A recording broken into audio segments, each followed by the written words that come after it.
Madhya Pradesh board कक्षा छठी वाले सभी प्यारे विद्यार्थियों का हिंदी विषय का जो प्रश्न पत्र अब होने जा रहा है 9 तारीख को, ये पूरा पेपर आ गया है। एक भी क्वेश्चन आप सभी बच्चों का बाहर नहीं जाएगा, ये सभी जिलों में पेपर आएगा। एक जिले में नहीं, ये सभी जिलों में पेपर आएगा। मध्य प्रदेश के सभी 55 से 56 जिलों में ये पेपर छपेगा। जितने बच्चे वीडियो को देख रहे हैं तो प्यारे विद्यार्थियों, इस क्वेश्चन पेपर को पूरा देख कर जाना है, एक भी क्वेश्चन आपको मिस नहीं करना है। 60 नंबर का आपका पेपर रहेगा, 2.5 घंटे का आपको समय दिया जाएगा। अब आप देख लीजिए जो क्वेश्चन आपको परीक्षा में दिए जाएंगे, ये क्वेश्चन आपको याद कर लेना है, रट लेना है, छाप लेना है। मनुष्य की जीवन की सफलता में बाधक क्या है? बाधक के बारे में पूछा है। त्याग, तपस्या, अहंकार या फिर दृढ़ संकल्प। तो बाधक क्या होता है प्यारे विद्यार्थियों? अहंकार जो होता है मनुष्य के जीवन में, वो बाधक होता है, ये लिखना है। उपवास किस तत्व की प्राप्ति का मुख्य साधन है? आकाश तत्व, वायु तत्व, जल तत्व या फिर अग्नि तत्व। तो प्यारे विद्यार्थियों, यहाँ पर आंसर क्या होगा? आकाश तत्व हमारा सही आंसर होगा, तो आकाश तत्व लिखें। संगीत शिरोमणि किसे कहते हैं? तानसेन, भगवान श्री राम, स्वामी हरिदास, भगवान श्री कृष्णा। प्यारे विद्यार्थियों, यहाँ पर सही आंसर हो जाएगा स्वामी हरिदास को संगीत शिरोमणि के नाम से जाना जाता है। यहाँ पर आप स्वामी हरिदास करेक्ट आंसर के रूप में लिखेंगे, जो कि हमारा सही और सटीक आंसर हो जाएगा। वहीं अगला क्वेश्चन आएगा परीक्षा में, ध्यान से देखें। मीराबाई ने छाछ की तुलना किससे की है? परिवार से, मोती से, संपत्ति से या फिर संसार से। छाछ की तुलना जो मीराबाई है संसार से करती हैं, तो यहाँ पर आप लिखेंगे संसार। सामान्य रूप से पत्र के कितने अंग होते हैं? तो प्यारे विद्यार्थियों, सामान्य रूप से पत्र के 5 अंग होते हैं, तो यहाँ पर आपको क्या लिखना है? 5 अंग। यह हमारा सही और सटीक आंसर हो जाएगा। आप अपने मित्र को पत्र लिखेंगे, देखिएगा ये रिक्त स्थान में प्रश्न आएंगे, थोड़ा मैं जूम कर देता हूँ तो आप इन्हें क्या करेंगे, क्लियर देख सकेंगे। ठीक है, देखिएगा आप अपने मित्र को कैसा पत्र लिखेंगे, तो इसमें आपको क्या लिखना है? अनौपचारिक। यहाँ पर आपको लिखना है अनौपचारिक पत्र लिखेंगे। कुसंग शब्द का विलोम शब्द क्या होता है? तो विलोम शब्द हो जाएगा सुसंग। यहाँ पर आप क्या लिखेंगे? यहाँ पर आप लिखेंगे, देखिएगा, सुसंग। सूर्य ताप और प्रकाश के अलावा भी प्रदान करता है, तो क्या प्रदान करता है? विटामिन डी भी प्रदान करता है, तो यहाँ पर आपको क्या लिखना है? Vitamin D. मधुर संगीत में विशेषण है, तो प्यारे विद्यार्थियों मधुर विशेषण होगा, क्या होगा? मधुर।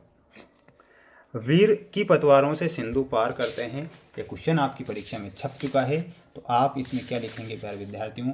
यहाँ पर ध्यान रखना है सभी छात्रों को। ठीक है, तो बिल्कुल यहाँ पर आप कमेंट बॉक्स में आंसर बताएंगे या फिर मैं बताऊँ आपको जल्दी से। देखिएगा यहाँ पर आपका जो सही आंसर होगा, वीर की पतवारों में सिंधु पार करते हैं, तो वीर प्राणों की पतवारों में, तो यहाँ पर आपको क्या लिखना है? प्राणों की पतवारों में। ठीक है, तो स्क्रीनशॉट ले लीजिए सभी बच्चे और अच्छे से इसे क्या करेंगे? याद करेंगे, और एक भी क्वेश्चन आप छोड़ेंगे नहीं, बढ़ेंगे अगले क्वेश्चन की ओर। अगला क्वेश्चन परीक्षा में आएगा, 2 नंबर में प्रश्न आएंगे, ध्यान रखिएगा। आप वीरों के कौन से 2 गुण अपनाएंगे? नभचर और थलचर में अंतर, मेघ मल्हार किसे कहते हैं, मीराबाई को किस बात की चिंता थी। तो 11 से लेकर तो 14 तक के आंसर में बताता हूँ। देखिएगा 11वें का जो आंसर है आपकी स्क्रीन के सामने है कि आप वीरों के कौन से 2 गुण अपनाएंगे। तो वीरता और निडरता, ये आपको लिखना है, वीरता और निडरता अपनाएंगे। ठीक है, 12वां क्वेश्चन देखिएगा, 12वां क्वेश्चन का आंसर है कि नभचर और थलचर में कोई अंतर लिखिए। तो देखिए लिखना है, नभचर जीव आकाश में उड़ते हैं, नभचर आकाश में, जबकि थलचर जीव जमीन पर रहते हैं। तो ये आपको अंतर लिखना है, सिर्फ इतना लिखना है, 2 नंबर का आएगा ये बिल्कुल। 13वां क्वेश्चन का आंसर देख लीजिए माय डियर फ्रेंड्स। मेघ मल्हार किसे कहते हैं? मेघ मल्हार एक राग है जिसे वर्षा ऋतु में गाया जाता है, इतना लिखना है, स्क्रीनशॉट ले लेना है तुरंत। 14वें का आंसर देख लो, मीराबाई को किस बात की चिंता नहीं थी? तो लिखना है, मीराबाई को लोक लाज या समाज की बातों की चिंता नहीं थी, ये आपको लिखना है। ठीक है, स्क्रीनशॉट ले लेना है। तो 11 से 14 तक के आंसर हो गए हैं। अब देख लो, ये आपकी परीक्षा में आएंगे, आपकी स्क्रीन के सामने क्वेश्चन। मेहमान के घर आने पर हम क्या छुपाने का प्रयास करते हैं? अभिमान शब्द में क्या उपसर्ग है? तो मेहमान के घर आने पर हम गरीबी छुपाते हैं, क्या छुपाते हैं? गरीबी और घर की अव्यवस्था। पूरा सेंटेंस बनाना है। अभिमान शब्द में कौन सा उपसर्ग है? तो अभिमान शब्द में अभी उपसर्ग लिख कर आना है। ठीक है, ये 2 नंबर में आएंगे। अगला क्वेश्चन परीक्षा में आएगा 3 नंबर में, देख लीजिए, इनके आंसर बताऊंगा 17 से लेके तो 22 तक, 17, 18, 19, 20, 21 और 22। ठीक है, स्क्रीनशॉट ले लेना है सभी को।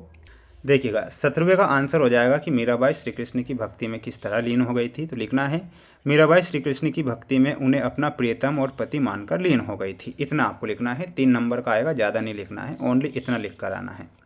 स्क्रीनशॉट ले लो जल्दी से। अब बढ़ेंगे अगले प्रश्न की ओर। अगला प्रश्न देख लीजिएगा, ये 18वां क्वेश्चन रहेगा कि आप अपने मित्र से कैसे व्यवहार की अपेक्षा रखते हैं। तो लिखना है हम अपने मित्र से सच्चे, सहयोगी और विश्वासपूर्ण व्यवहार की अपेक्षा रखते हैं। इतना लिखना है। अगला प्रश्न आएगा 19वां क्वेश्चन, देखिएगा 19वां बताता हूँ। तानसेन और स्वामी हरिदास के गायन में अंतर। लिखना है तानसेन और स्वामी हरिदास के गायन में मुख्य अंतर यह था कि तानसेन सम्राट के दरबार में गाते थे, जबकि स्वामी हरिदास केवल भगवान के लिए गाते थे। इतना लिखना है। 20वां क्वेश्चन देख लीजिए, आपकी स्क्रीन के सामने है। आप वायु तत्व को प्रदूषित होने से कैसे बचाएंगे। तो प्रदूषित होने से बचाने के ये उपाय हैं, स्क्रीनशॉट ले लेना है। 4 उपाय दिए गए हैं, फर्स्ट, सेकंड, थर्ड और फोर्थ। 21वां क्वेश्चन परीक्षा में आएगा, ध्यान से देखिएगा।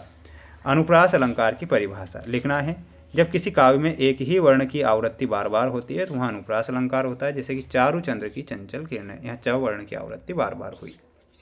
22वां क्वेश्चन देखिएगा, संज्ञा किसे कहते हैं। तो लिखना है संज्ञा उस शब्द को कहते हैं जिससे किसी व्यक्ति, वस्तु, स्थान, भाव या प्राणी के नाम का बोध हो। व्यक्ति राम मोहन, वस्तु किताब कलम, स्थान दिल्ली स्कूल, भाव ईमानदारी बचपन। ठीक है, तो ये आपको 22 तक के आंसर मैंने यहाँ पर बताए हैं।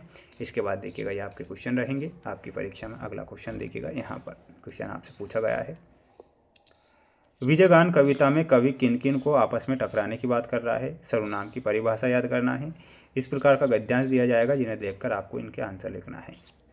इसके बाद में आपका ये अगला सेट पेपर रहेगा परीक्षा के लिए। प्यारे विद्यार्थियों, इस सेट पेपर को मैं नेक्स्ट वीडियो में बताऊंगा। मेरे द्वारा मोस्ट इंपोर्टेंट क्वेश्चन बताए जा रहे हैं जो परीक्षा में छपेंगे। चैनल को सब्सक्राइब करें, मिलते हैं नेक्स्ट वीडियो में।